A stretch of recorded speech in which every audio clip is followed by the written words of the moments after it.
കഴിഞ്ഞ പ്രാവശ്യം മത്സരിച്ച എല്ലാ സീറ്റുകളിലും ഇത്തവണ സ്ഥാനാർത്ഥികൾ ഉണ്ടാകുമെന്ന് കേരള കോൺഗ്രസ് ജോസഫ് വിഭാഗം. സീറ്റുകൾ വിട്ടു നൽകില്ല, വേണ്ടിവന്നാൽ മണ്ഡലം മാറി മത്സരിക്കുമെന്നും നേതാക്കൾ പറയുന്നു. UDFിലെ പ്രധാന ഘടകകക്ഷിയായ കേരള കോൺഗ്രസ് ജെ 10 സീറ്റുകളിൽ മത്സരിക്കുമെന്ന് നേതൃത്വം പറയുന്നു. എന്നാൽ UDFിന്റെ വിജയസാധ്യത കണക്കിലെടുത്ത് ചില സീറ്റുകൾ വച്ചുമാറാൻ തയ്യാറാണെന്നാണ് നേതൃത്വം സൂചന നൽകുന്നത്.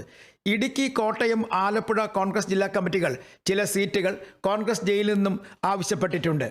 കോട്ടയം ജില്ലയിലെ ഏറ്റുമാനൂർ, ചങ്ങനാശ്ശേരി, ഇടുക്കി ജില്ലയിലെ ഇടുക്കി, ആലപ്പുഴ ജില്ലയിലെ കുട്ടനാട് എന്നീ മണ്ഡലങ്ങളാണ് കോൺഗ്രസ് ഏറ്റെടുക്കണമെന്ന് ജില്ലാ നേതൃത്വം ആവശ്യപ്പെടുന്നത്. എന്നാൽ മത്സരിച്ച മണ്ഡലങ്ങൾ വിട്ടു നൽകില്ല നിലപാടിൽ ഉറച്ചു നിൽക്കുകയാണ് കേരള കോൺഗ്രസ് ജെ നേതൃത്വം. സമ്മർദ്ദമേറിയാൽ ചില നിയമസഭാ മണ്ഡലങ്ങൾ മാറാൻ തയ്യാറാണെന്ന് കേരള കോൺഗ്രസ് ജോസഫ് ഗ്രൂപ്പ് പറയുന്നു. 10 ഇടങ്ങളിലാണ് കേരള കോൺഗ്രസ് ജോസഫ് ഗ്രൂപ്പ് കഴിഞ്ഞ പ്രാവശ്യം മത്സരിച്ചത്. ഇതിൽ തൊടുപുഴയിലും കടുത്തുരുത്തിയിലും മാത്രമാണ് ജോസഫ് ഗ്രൂപ്പിന് വിജയിക്കാൻ കഴിഞ്ഞത്.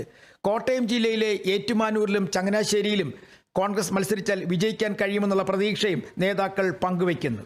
UDF ഉഭയകക്ഷി ചർച്ചകൾ പുരോഗമിക്കുന്നതിനിടയിലാണ് സീറ്റ് വെച്ചുമാറുന്ന കാര്യവും ചർച്ചയായി മാറുന്നത്. Kerala vision news, Thiruvananthapuram.